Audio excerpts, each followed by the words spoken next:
નમસ્કાર દર્શક મિત્રો, સ્વાગત છે આપ સર્વેનું જીટીપીએલ જૂનાગઢ ન્યૂઝમાં। સૌપ્રથમ આજના મુખ્ય સમાચાર।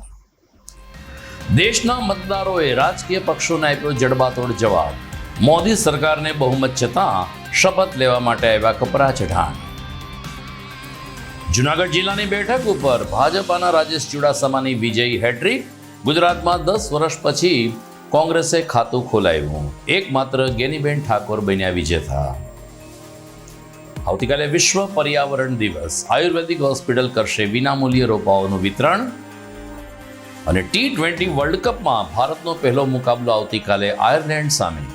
ભારતીય સમય પ્રમાણે રાત્રે 8 વાગે શરૂ થશે પ્રસારણ। આ તમામ સમાચાર આપણે વિસ્તારથી જોઈએ તે પહેલા લઈએ એક બ્રેક।